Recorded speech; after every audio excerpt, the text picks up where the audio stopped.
put some cavalry here. There's possibly an opportunity on their right-hand flank to get around the side of them. Most of these battles, the basic tactic is to grab hold of your enemy and then attack him from the side of the flank. So we're going to try and go around the right-hand flank. But they've got archers hidden in the woods. They're firing fire arrows at us. Fire arrows are another one of those special abilities that I mentioned. And although the cavalry charge has arrived and is doing a lot of damage to those bowmen, I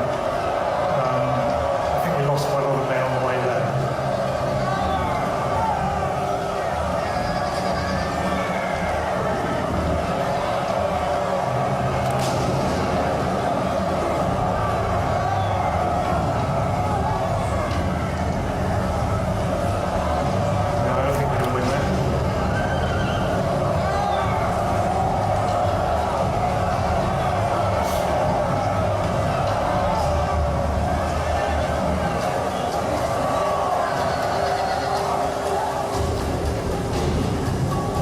Seasons, they actually play quite a big part of the game, not just on the battlefield. But so this is an autumn battle.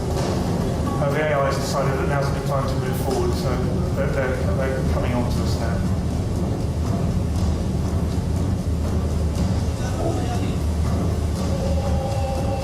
So there's a bit of some arrow fire being exchanged.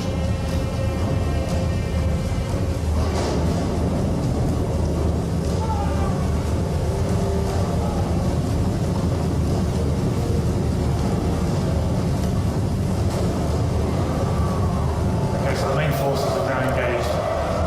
Really, whoever wins this fight is going to probably win the battle. So what our aim now is to find something we can do to increase our chances of winning this fight.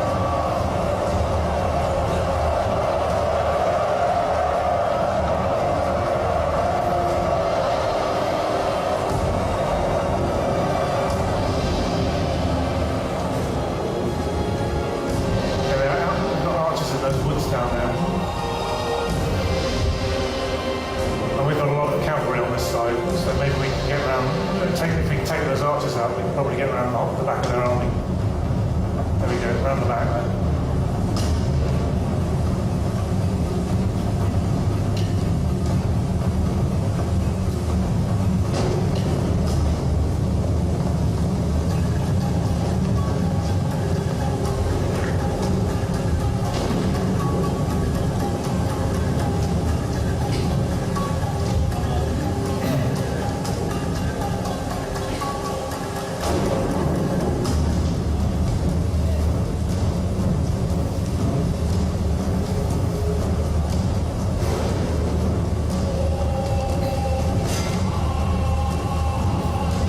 Getting around behind people has always been a great tactic in Total War. It's always very effective.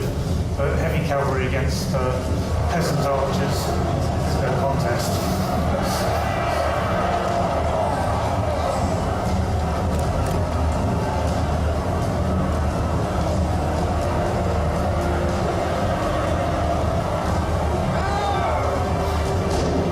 We see some of our lovely trees there. I think we've had a guy working for a year now on a variety of Japanese tree species.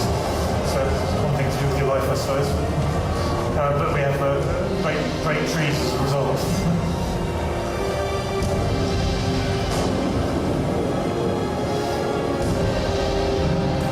Right, so having removed their archers, I think one final cavalry charge. We'll have some chance of actually breaking the whole army.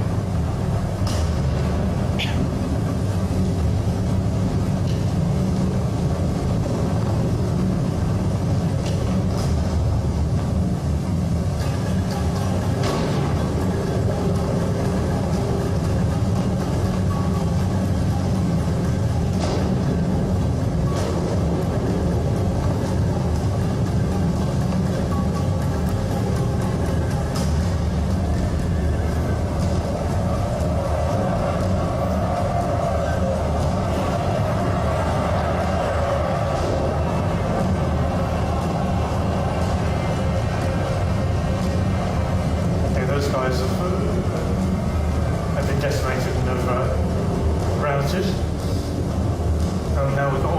buried behind their army, so we can charge into the back of them.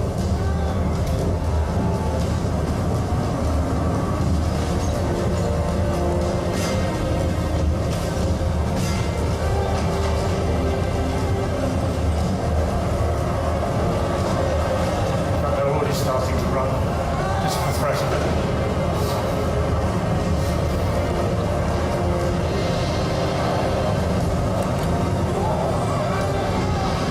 That's it, we win the battle.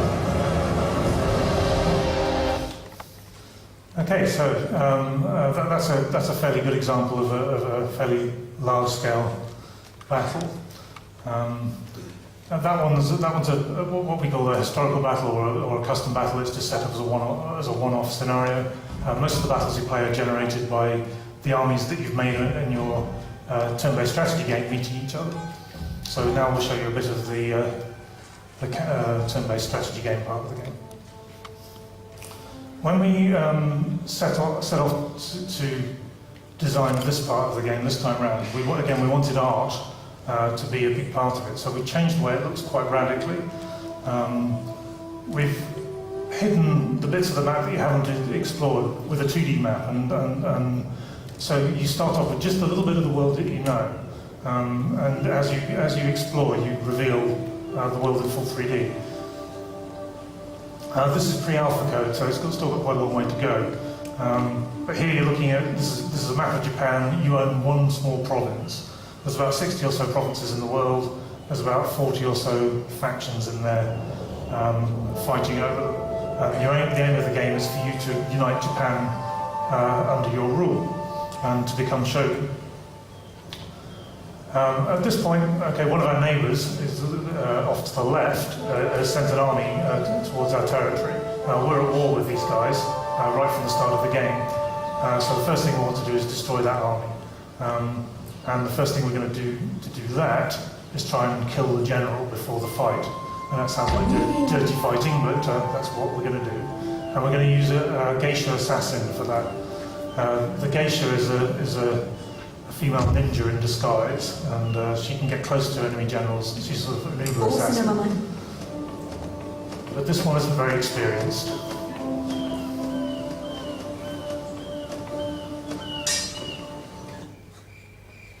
Every time you attempt an assassination, you get a little movie, and the movie will branch at one of a number of points between success and failure. There's a number of possible outcomes. You can succeed, you can fail and die, or you can fail and escape.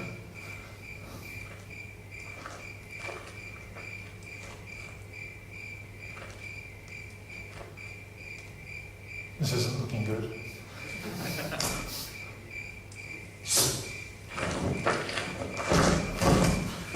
These movies were a much loved feature in the original Shogun, and we had to bring them back for this. She failed.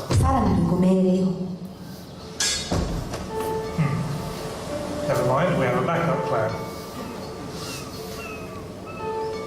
Over in one of our towns there, I think there is a ninja. Now this guy is experienced. This guy should get the job done. There's quite a few different types of agents in the game, and the idea is that every agent has its counterpiece. So the ninjas, the assassins, they have to watch out for the enemy Metsuki. They're secret policemen. They hunt ninjas. No, assassinate.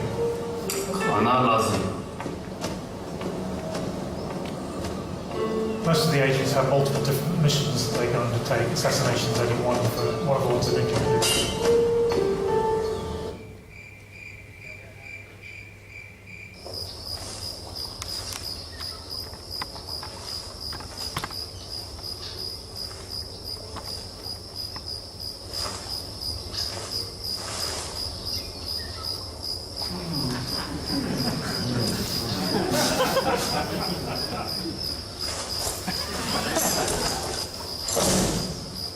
Unbelievably, this is one of our most experienced ninjas.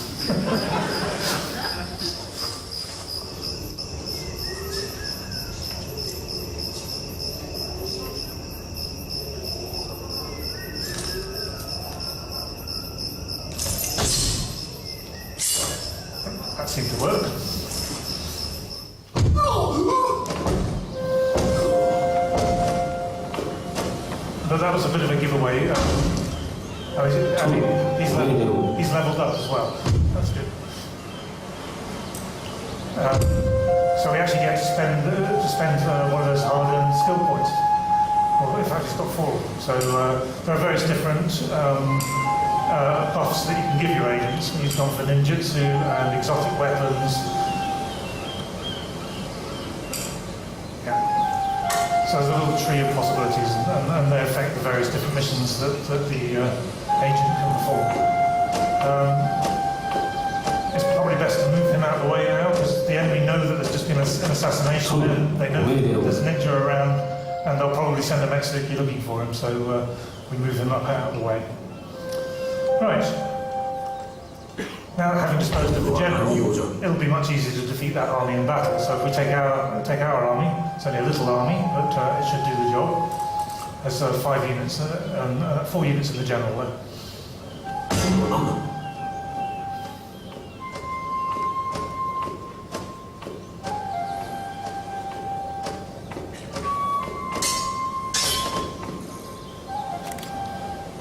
So at this point, you normally have a choice of dropping into the battlefield and playing the battle in full 3D, but you always have the choice of auto-resolving as well.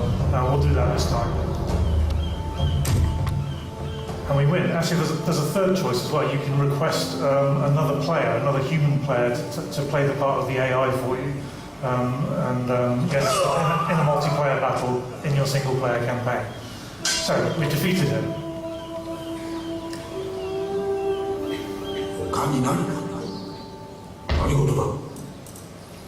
And again, we've got some skill points to spend. The general's tree is a bit more complicated than the agent's one. There's a lot more skills in there. They're to do with leadership, actually leading the army. They do army-wide buffs of a variety of different kinds. But there's also personal combat skills in there as well. So you get to specialise your generals, and you can tailor your general for the army that he commands. And for your faction abilities, and for the abilities that are in the regions that you hold. Right, let's have a look at buildings. Okay, this is one of our towns. There's a variety of different buildings we can build. Let's make a sake den. That's the building that produces ninjas. It also adds a little bit to the happiness of the region. So there's the basic idea of the game is that buildings are the thing that makes units fight battles, and let you conquer more provinces. Provinces earn you more money, and that allows you to buy more buildings. That's the kind of cycle that you go through. But layered over the top of all that, there are technologies. Technologies unlock a variety of different buffs on all aspects of the game, really. They unlock buildings and give you bonuses in battle and so on. Okay, so have a look at clan management. In this game, your family is really important. In the previous one, Empire, it was all about nation states, and family didn't mean that very much. But here, your sons are your heirs. They're pretty much the only people you can trust, and even they're not entirely reliable. So you basically can appoint members of your family and your generals to a variety of different positions as commissioners. Again, this gives them various bonuses. You also have your children who are not yet of age, and you can trade them with other factions as part of diplomatic deals. It's exchanging hostages. It's a guarantee, right? If you break the deal, you lose your heir. Very common in that period. Okay. This is Mastery of the Arts. It's the Shogun equivalent of technology. All these different technologies are all appropriate to the period. I think the technologies are probably a lot more powerful in this game than they have been in the previous ones. They're much more focused. So you get things like the no plays.